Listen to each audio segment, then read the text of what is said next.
Commander HFY Park stood at the large window of Harmony Control Center. The morning sun rose over the green hills of Kepler 442b. Light touched the white domes of the colony, making them shine. 15,000 people lived and worked here, far from Earth. This was humanity's first successful colony beyond the solar system. Beautiful morning, isn't it, Commander? Lieutenant Sumi Kim entered the room carrying 2 cups of coffee. Taewon nodded and took 1 cup. 28 years. We've been here. Sometimes I still can't believe we made it.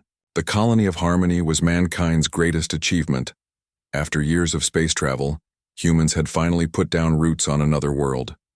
The planet's soil was rich, its air almost breathable, with only minor filtering needed.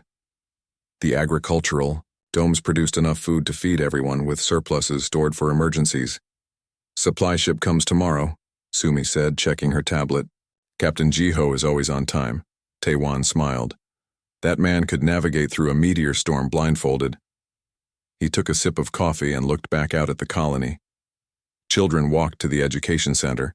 Workers headed to the manufacturing plants. It was a normal day on Harmony, until it wasn't. The alarm blared suddenly, making both officers jump. What is it? Taewon rushed to the main console where Sumi was already typing commands. Unknown objects entering our atmosphere. Her voice was steady, but her hands shook slightly. Many objects, very large. The sky outside darkened as if clouds had covered the sun. But these were not clouds. Why didn't long-range scanners pick them up? Taewon asked, hitting the colony-wide alert button.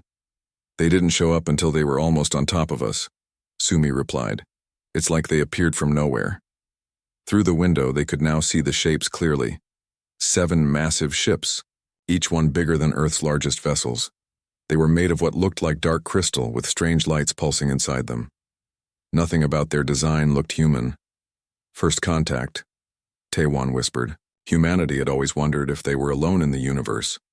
Now they had their answer. They're not responding to any communication attempts, Sumi said. I've tried all frequencies. Activate defense systems, Taewon ordered. Harmony had basic shields and a few weapon platforms, not much, but something. And send an emergency signal to Earth. Already done, sir. The alien ships moved into position above the colony. For a moment, everything was still. Then, without warning, beams of bright purple energy shot down from the ships. The first hit struck the main shield generator. It exploded in a ball of fire and metal. The colony's protective barrier flickered and died.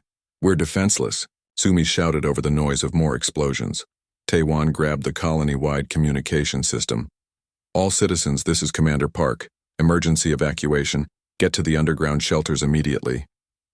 His voice echoed throughout the colony as more beams hit buildings and domes. Sir, Sumi pointed out the window. One of the purple beams had hit the water processing plant. The explosion was massive, sending debris flying in all directions. They're targeting our critical infrastructure. People ran through the streets below, some helping the injured, others carrying children. Smoke filled the air as more buildings were hit. Who are they? Why are they doing this? Taewon asked, though he knew Sumi had no answers. The attack continued for 20 minutes. Each blast precise, each target important to the colony's survival. These weren't random hits. The aliens knew exactly what they were doing. Commander, we need to get to the emergency bunker, Sumi said, pulling at his arm. Part of the control center's ceiling had collapsed nearby. Taewon nodded and followed her through the hallways. They passed injured colonists, stopping to help. Where they could, the building shook with each new impact. The agricultural domes are gone, someone reported as they reached the bunker entrance. All food production destroyed. Inside the bunker, medical staff treated the wounded. Families huddled together.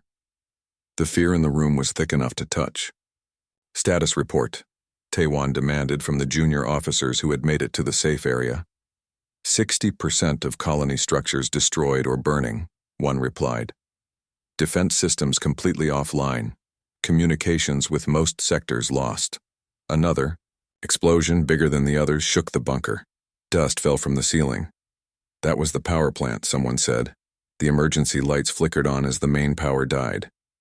Tae-Wan looked around at the frightened faces. These people had trusted him.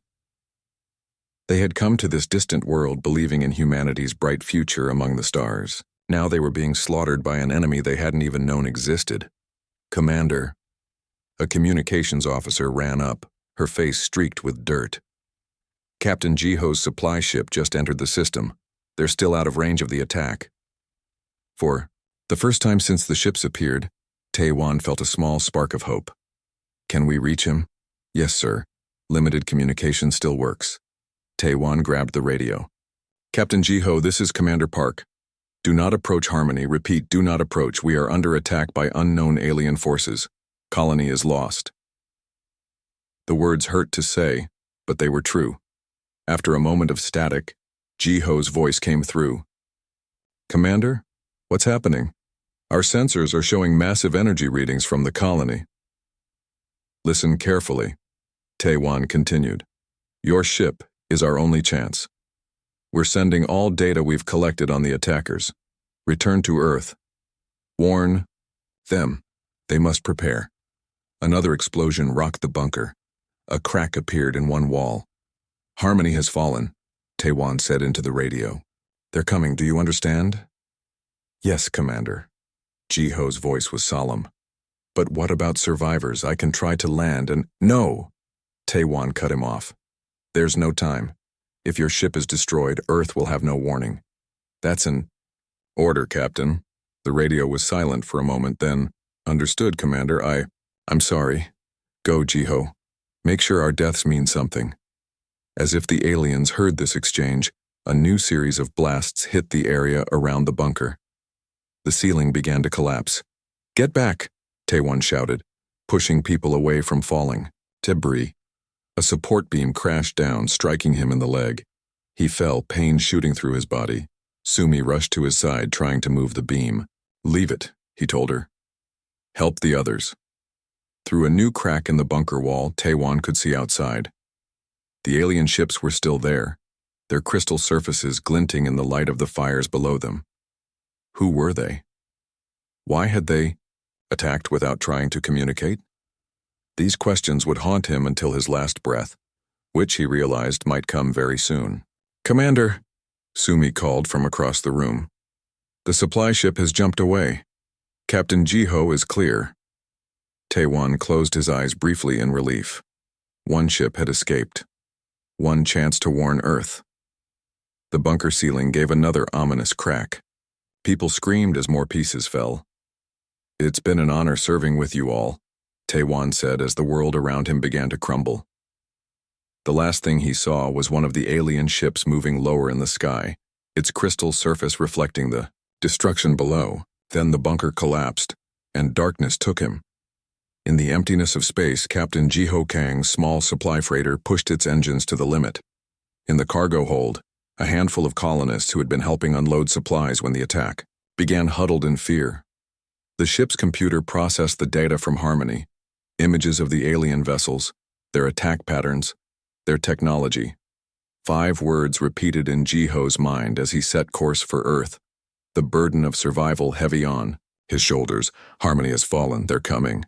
2 months had passed since the fall of Harmony. 2 months since Captain Jiho Kang had arrived at Earth with terrible news and the black box data from the destroyed colony. 2 months that had changed everything. Admiral Yoon-jae Choi stood before the large window in United Earth Defense Headquarters. At 72 years old, she had spent most of her life in military service. Her hair was gray and her face lined with wrinkles, but her eyes were sharp and clear. Those eyes now looked out at a planet transformed by fear and determination. Admiral, the council is ready for you, said her aide. Yoon-jae nodded and straightened her uniform. She picked up her tablet and walked to the meeting room where 12 men and women waited. These people represented all nations of Earth, now united by a common threat. Admiral Choi, please share your report, said the council chairperson. Yoon-jae stood tall as images appeared on the large screen behind her. For decades, Earth has maintained a modest fleet of ships for science, trade, and defense. But after we discovered habitable planets, we quietly prepared for a day we hoped would never come. The screen showed images of massive structures hidden in the asteroid belt and beneath the surfaces of several moons. These are our emergency shipyards, built in secret, ready to activate if humanity ever faced extinction. She paused. That day has come. The council members looked at the images with wide eyes. Most had not known these facilities existed. Production began the day Captain Jiho brought us the news. Yunjae continued. All nations have contributed resources and workers. The results are beyond what we hoped for. She changed the image to show hundreds of warships under construction. Using advanced AI manufacturing and workers in shifts around the clock, we will have 700,000 warships ready within 4 months. 700,000? One council member gasped. Is that even possible? It was not possible. Before, Yunjae said. But fear and unity have made us achieve the impossible. Every nation has set aside old conflicts. Every factory on Earth now makes parts for ships or weapons. The room was silent as they absorbed this information. What about the aliens? Another council member asked. What do we know about them? Yunjae nodded to a young officer standing by the door. This is Officer Do-hyun Lee. He was visiting family on Earth when Harmony was attacked. He has been analyzing the data Captain Jiho brought back. Do-hyun stepped forward. Dark circles under his eyes showed his lack of sleep. Using the sensor readings and visual data, we have learned some things about our enemy. He showed images of the crystal ships that had destroyed Harmony. We call them the Voidborn. Their ships are made of a crystal-like material stronger than any metal we know. They use weapons that release energy unlike anything in our science. Can we defeat them? The chairperson asked directly. Do-hyun looked at Admiral Choi, who nodded for him to answer honestly. The Voidborn ships are powerful, but they have weaknesses. Their weapons need time to charge between shots. Their crystal hulls can crack under the right kind of pressure. He took a deep breath. And most importantly, they attacked one small colony and then left. They did not expect us to fight back. Admiral Choi stepped forward again. The Voidborn made a serious mistake. They destroyed one colony of 15,000 people, thinking that was all we were. They do not know that Earth has billions more humans ready to fight. She changed the screen to show the new flagship of Earth's fleet. It was massive, with powerful weapons covering its hull. This is the UES Vengeance. It will lead our counterattack. She looked at each council member. The Voidborn thought they ended us with one blow. Now they will face the full might of humanity. The meeting continued for hours as they discussed plans, tactics, and the massive changes happening across Earth. When it was over, Admiral Choi walked with Do-hyun through the hallways of the headquarters. You should get some rest, she told the young officer. You look exhausted. Do-hyun shook his head. I can't sleep. Every time I close my eyes, I see Harmony burning. I see my friends dying. Yunjae stopped and put a hand on his shoulder. I understand, but we need you at your best. The knowledge you have about the Voidborn is valuable. I know, he said. That's why I keep working. My sister was on Harmony with her family. My nephew was only 3 years old. His voice broke slightly. I won't stop until we make the Voidborn pay for what they did. We will, Yunjae promised. But revenge alone won't save humanity. We need clear heads and careful planning. They reached the observation deck overlooking Earth's orbital shipyards. Below them, thousands of workers in spacesuits moved around the skeleton of a new warship. Construction drones zipped between them, welding metal and installing systems. I've served in Earth's Space Navy for 50 years, Yunjae said. I never imagined I would see something like this. The scene before them was being repeated throughout. The solar system. Mercury's abundant solar energy powered massive factories. The moons of Jupiter and Saturn, once home to small research bases, now hosted shipyards larger than cities. Millions of people worked non-stop, building the largest fleet in human history. Captain Jiho has been assigned to the Vengeance, Yunjae told Do-hyun. I want you there too. Do-hyun looked surprised. Me? I'm not a naval officer. No, but You know the enemy better than anyone. Jiho has the black box data, but you have been studying it day and night. She looked him in the eye. I'm offering you a commission as an intelligence officer. Your job will be to help our fleet understand and defeat the Voidborn. Do-hyun straightened his back. I accept, Admiral. Good. Report to the Vengeance tomorrow. She looked back at the shipyard. We launch in 2 weeks. Later that night, Captain Jiho Kang stood in the hangar bay of the nearly complete UES Vengeance. The ship was enormous compared to his small supply freighter. Workers rushed around him, installing the final systems before launch. Jiho still saw the faces of the people he left behind on Harmony. Commander Park ordering him to flee. The colonists who didn't make it to his ship in time. The weight of survival pressed down on him. Every day, Captain Kang, a technician, approached. Your ship is here. Jiho looked up to see his supply freighter being brought into the hangar.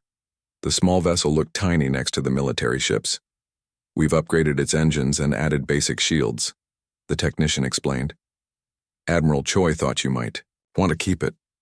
Jiho nodded, touching the hull of the ship that had carried him and a handful of survivors away from destruction. She's a good ship, he said quietly. She got us home when we needed her most. She'll have a place of honor on the Vengeance, the technician assured him, a reminder of why we fight. In another part of the solar system, a mining vessel noticed something strange at the edge of detected space. A brief energy signature, similar to what was recorded before the attack on Harmony.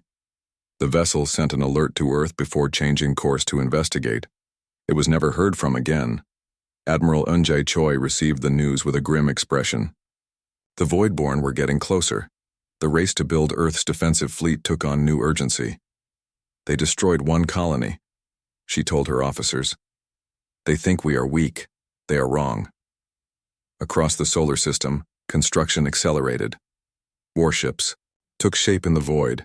Weapons were tested and loaded, crews trained day and night, humanity prepared for war. 6 months after the fall of Harmony, the first wave of Earth's fleet was ready.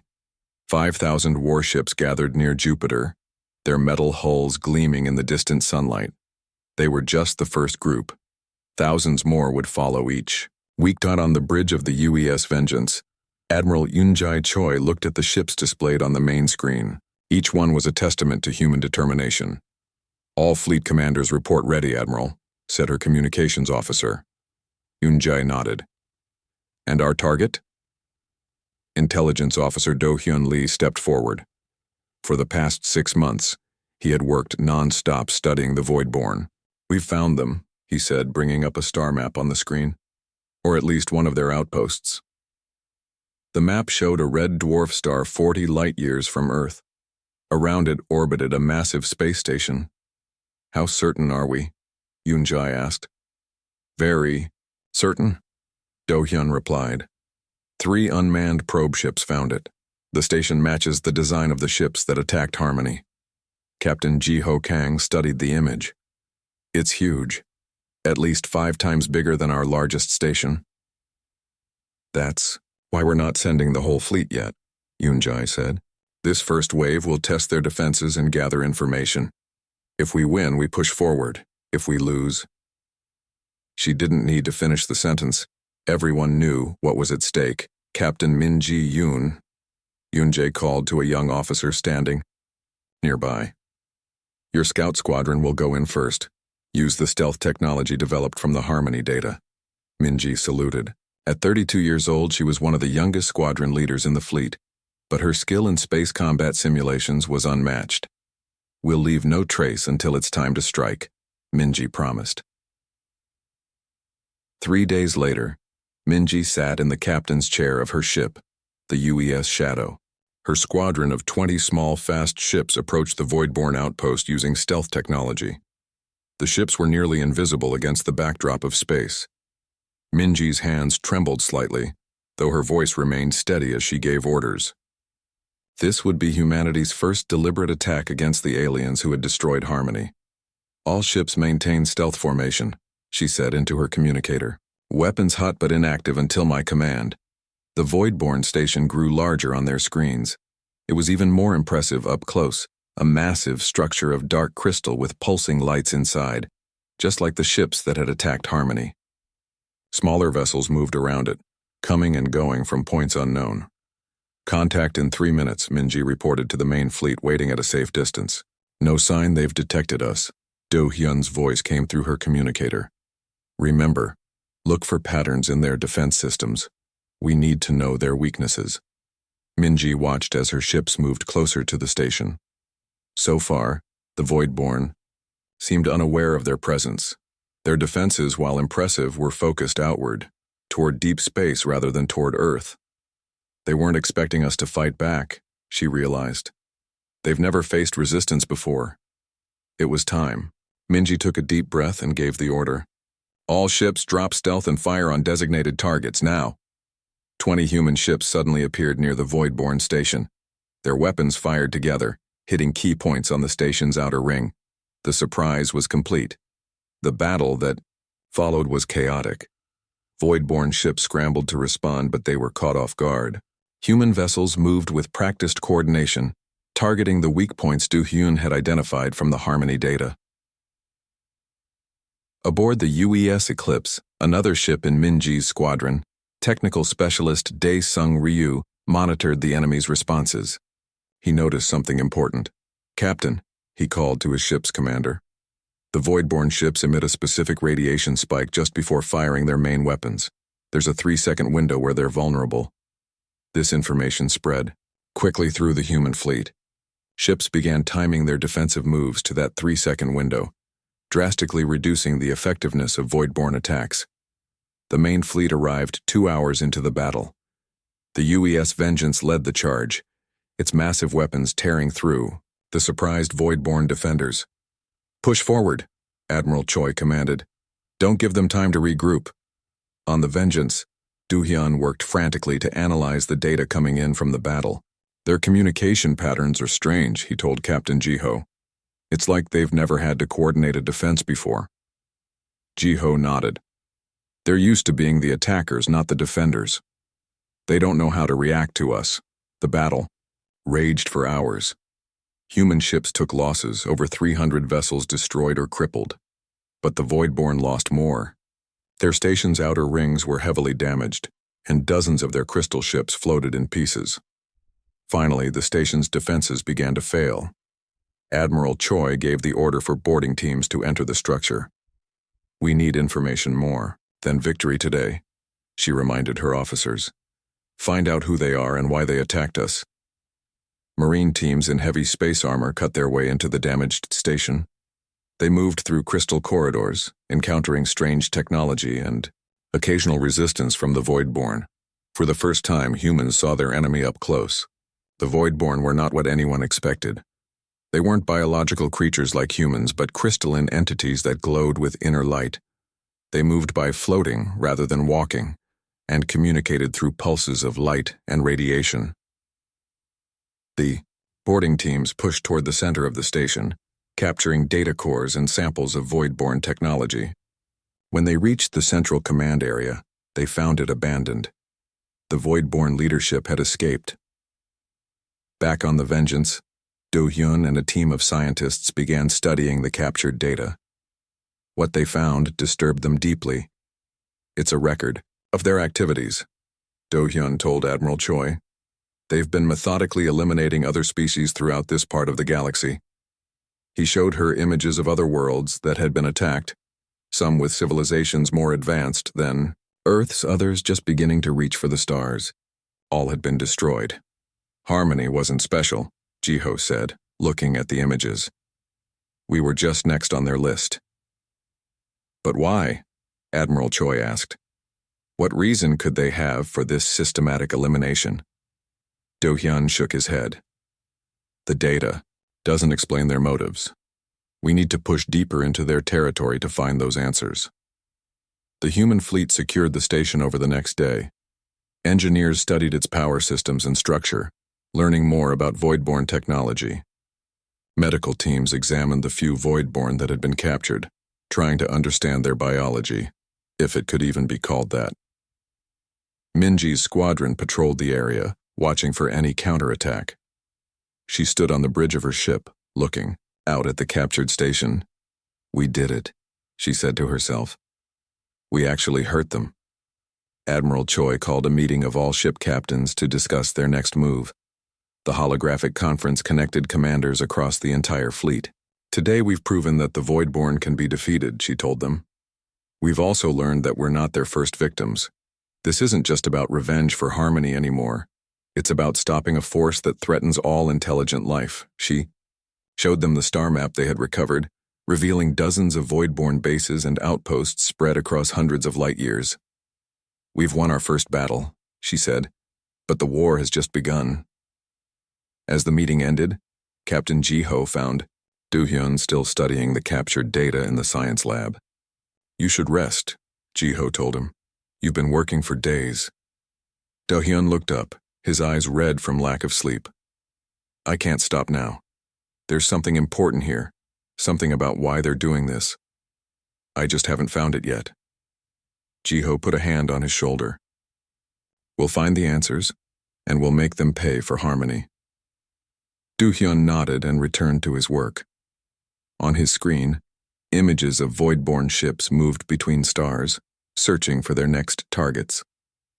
But now, for the first time, they would find resistance waiting for them. Humanity had struck back, and they were just getting started.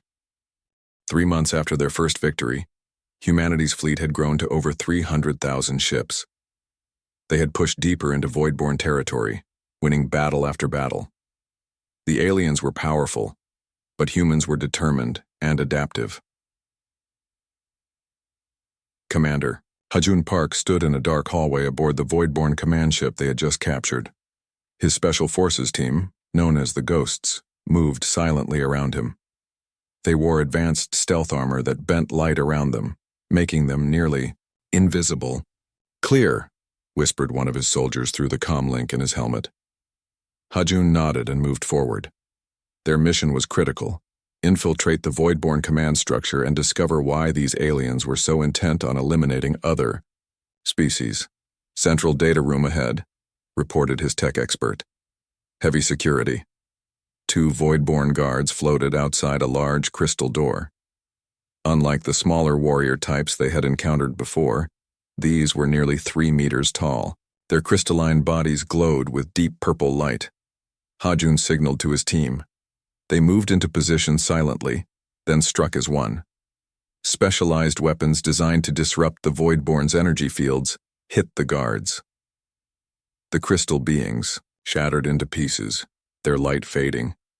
Door locked, said the tech expert, examining the entrance. Complex energy pattern required to open it. Ha-Jun reached into his pack and removed a container. Inside was a piece of a Voidborn commander they had captured in an earlier battle. Scientists had discovered that each Voidborn's energy signature was unique like a fingerprint. Will this work? He asked. The tech expert held the crystal fragment near the door. After a moment, the door slid open. Command types have higher access, she explained. Lucky we brought this one. Inside, they found what looked like a library. Crystal structures lined the walls, each pulsing with soft light.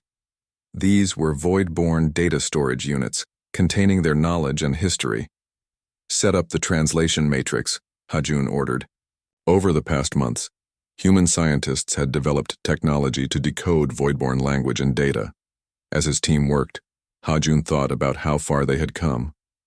When he was first assigned to lead the Ghosts, many thought it was impossible to infiltrate Voidborn ships.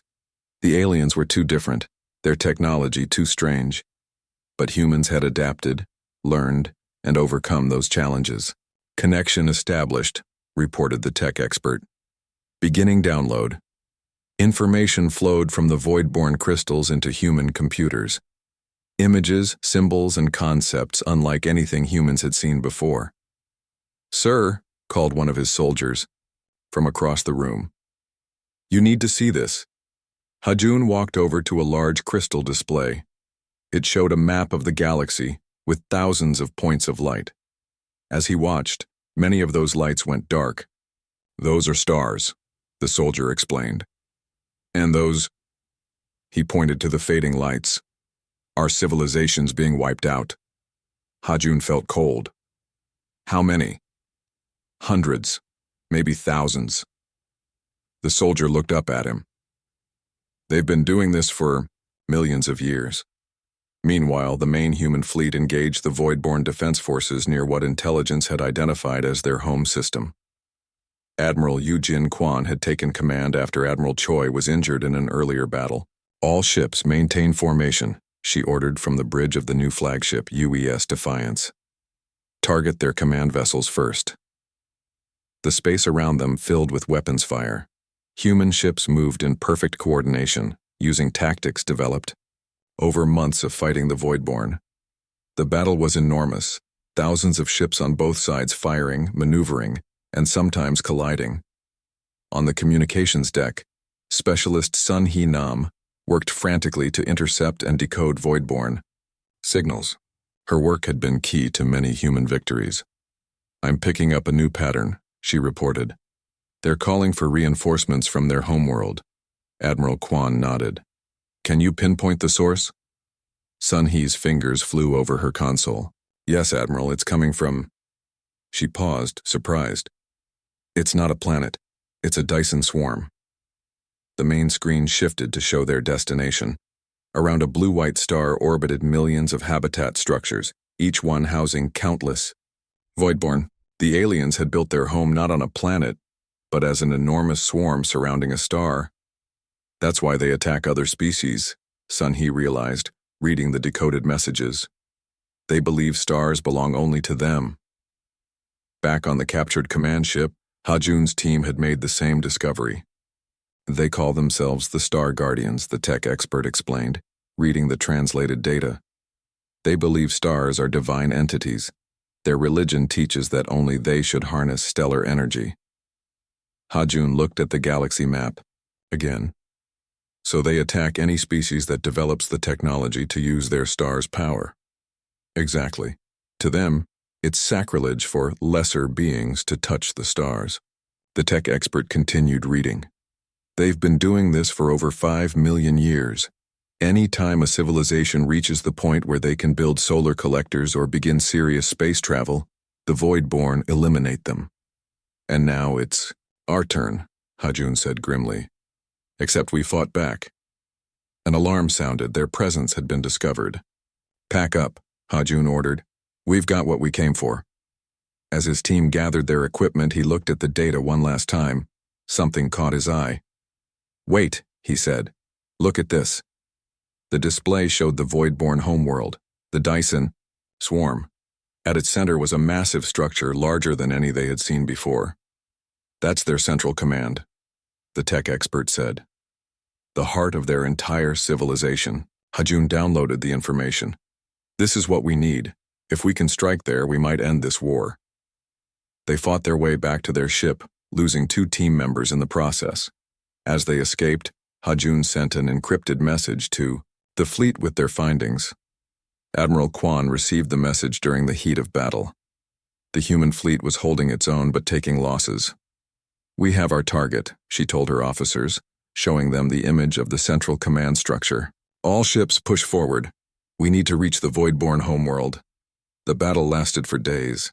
Human ships used everything they had learned about Voidborn weaknesses. When one tactic stopped working, they developed new ones. When the Voidborn adapted, humans adapted faster. Finally, the Voidborn defense fleet broke. The path to their homeworld was open. As the human armada approached the Dyson swarm, everyone was awed by its size. Billions of Voidborn lived in the habitat structures orbiting the star. The central command structure sat at the heart of it all, a massive crystal fortress drawing power directly from the star. Chief Engineer Jun-Ho Kim stood in the engine room of the flagship, looking at schematics of the Voidborn command structure. "We don't have enough firepower to destroy it conventionally," he told Admiral Kwan over the comm. "But I have another idea." He explained his plan to modify the flagship's drive system into a weapon, a gravity bomb that could collapse the command structure into a singularity. "It would require getting very close," he warned. "Almost suicide range." Admiral Kwan considered this. "How long to prepare this weapon?" 12 hours, Jun-Ho replied. "Maybe less." "Do it," she ordered. As engineers worked on the weapon, the human fleet moved into position around the Dyson swarm. 700,000 ships now filled the space around the void-born homeworld, the full might of humanity's response to the destruction of one colony. Ha-Jun's ghost team continued analyzing the data they had stolen. The more they learned about the void-born, the more they understood their enemy. They're ancient, Ha-Jun reported to Admiral Quan, and they've never faced real resistance before. Most species they attacked were younger than us, less prepared. Can we communicate with them? Quan asked. Make them understand we won't be eliminated so easily? Ha-Jun nodded slowly. We've developed a way to speak to them in their own language. Whether they'll listen is another question. As the final preparations were made for the attack on the central command structure, humanity stood on the brink of either victory or extinction. 700,000 ships against an enemy that had spent millions of years destroying other civilizations. The stars that the Voidborn claimed as their own now shone on the largest fleet ever assembled by humanity. A fleet built from grief, rage, and determination. The final battle was about to begin. The massive human fleet surrounded the Voidborn Dyson swarm. 700,000 warships positioned themselves strategically, their weapons aimed at the central command structure. This was the heart of the Voidborn civilization, the species that had destroyed Harmony and countless other worlds across the galaxy. Admiral Eugene Quan stood on the bridge of the UES Defiance. Her ship had taken heavy damage in the earlier battles but still functioned. On the main screen, she could see the enormous crystal fortress that served as the Voidborn Central Command. Status of the gravity bomb? She asked. Chief Engineer Junho Kim's voice came through the comm. Final preparations complete, Admiral. We can deploy when ready. The gravity bomb was their last resort, a weapon created by modifying the flagship's drive system. If activated near the command structure, it would create a temporary singularity that would collapse the entire fortress into itself. And our casualties so far? Quan asked her second-in-command. 87,000 ships lost or severely damaged, he replied grimly. Over 2 million crew members. Quan closed her eyes briefly. So many lives lost already. The cost of this war was beyond anything humanity had experienced before. In the science lab, Ji-Ho Kang worked with Do-Hyun Lee and the newly arrived ghost team led by Ha-Jun Park. They had combined their knowledge of the Voidborn to create a communication system that could transmit directly to the alien leaders. We should try to talk to them first, Ji-Ho argued. Now that we understand why they attack other species, maybe we can reason with them. Do-Hyun looked doubtful. They've been eliminating competition for millions of years. Why would they listen to us now? Because we've done what no one else has, Ha-Jun pointed out. We fought back successfully. We reached their homeworld. We proved we're not easy to eliminate. Admiral Quan joined their discussion. I agree with Captain Kang. Before we deploy the gravity bomb, we should attempt communication. The Voidborn need to understand that their choices are limited now. She turned to scientist Jinwoo Park, who had been studying the Voidborn biology. Is your resonance communicator ready? Jinwoo nodded. He had discovered that the Voidborn communicated partially through crystalline resonance, vibrations that traveled through their bodies and structures. His team had built a device that could speak to them in a way they would understand clearly. It's ready, Admiral. We can transmit both audio and resonance signals directly to their command structure. Quan made her decision. Prepare the fleet for possible combat, but hold position. We'll try to communicate first. The message was carefully crafted. It explained that humans wanted peace but would fight to survive. It described how stars could be shared, how energy could be harvested without depleting the stellar sources.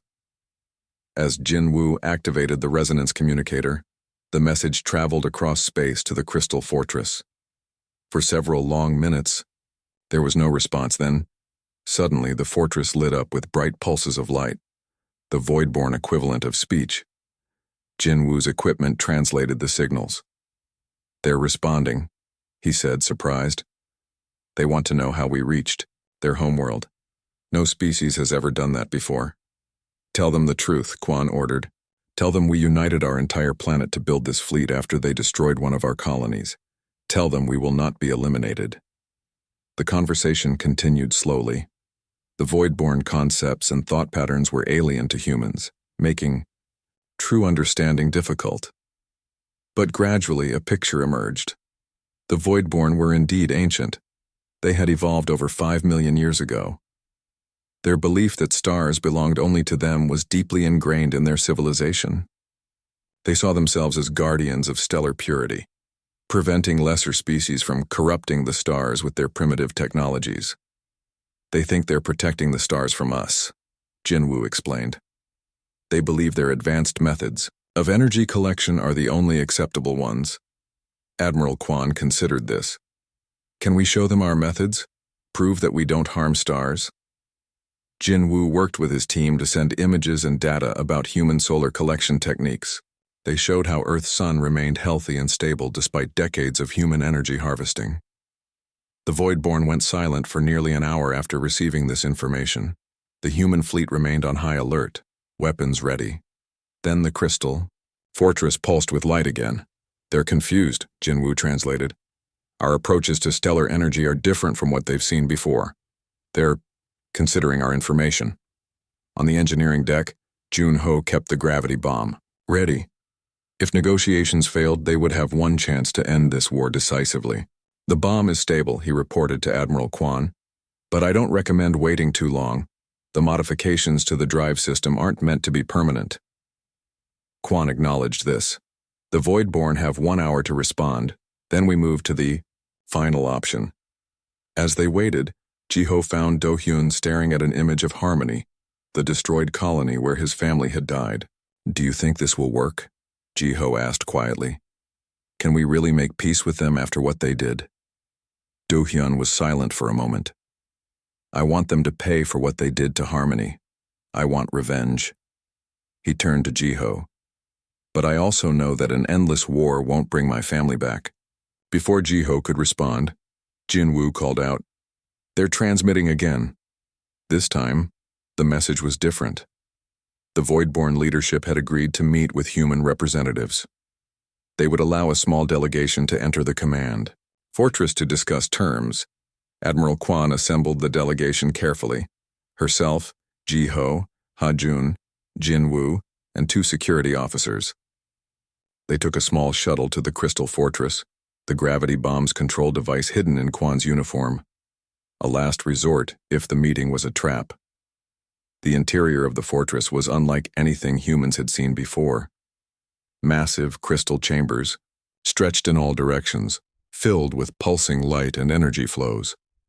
The Voidborn leaders were larger than others of their kind, nearly 4 meters tall, with complex patterns of light moving within their crystalline bodies. Communication was difficult at first, even with Jin-Woo's resonance translator, but gradually understanding grew. We have existed for 5 million years, the Voidborn leader's words translated. In all that time, no species has ever reached our homeworld after we targeted them. You are the first. We fight to survive, Quan replied simply. Just as you would. You built 700,000 ships after losing 1 colony, another Voidborn noted. This response is unprecedented. That's what humans do, Ji-Ho said. We unite when threatened. We become stronger. The negotiations continued for hours. Jin-Woo showed the Voidborn leaders detailed information about human stellar collection methods, techniques that left stars healthy and stable. Ha-Jun demonstrated human understanding of Voidborn technology, proving that humans could comprehend advanced concepts. Finally, a breakthrough came. The Voidborn leaders, faced with the reality of human determination and the fleet surrounding their homeworld, agreed to consider a treaty. We cannot change beliefs held for millions of years in one day, their leader transmitted. But we can agree that your species has earned the right to exist. It wasn't perfect, but it was a start. The treaty that formed, later called the Stellar Concordat, established boundaries and shared technologies. The Voidborn would cease their attacks on developing species, and humans would help them understand less destructive approaches to interstellar relations. As the human delegation prepared to leave, the Voidborn leader addressed Admiral Quan directly. You could have destroyed us today. The translated words came. Your weapon would have collapsed our command center. Why did you choose to talk instead? Quan looked the crystalline being in what seemed to be its face. Because ending one form of destruction with another solves nothing. The stars don't belong to you alone. They shine for all of us. 1 week later, Captain Ji Ho Kang stood on the observation deck of his new ship, the UES Harmony's Legacy. Around him, the human fleet was preparing for the long journey home. The war was not completely over. There would be years of negotiation and careful monitoring ahead. But the immediate threat had passed. They thought they were eliminating a minor species, he said to Do-hyun, who stood beside him. Instead, they awakened a sleeping giant. Do-hyun nodded, looking out at the stars. My family would be proud of what we achieved here. Not just survival, but understanding. In the distance, the Voidborn Dyson swarm glittered around its star. For the first time in millions of years, the Voidborn were considering a new path, one that didn't involve eliminating other intelligent life. And humanity had proven itself not just as survivors, but as a force that could reshape galactic understanding. The 700,000 warships that had darkened the stars in war would now serve as the guardians of a new era of interstellar cooperation. One colony had fallen. An empire of understanding had risen in its place. And the galaxy would never be the same.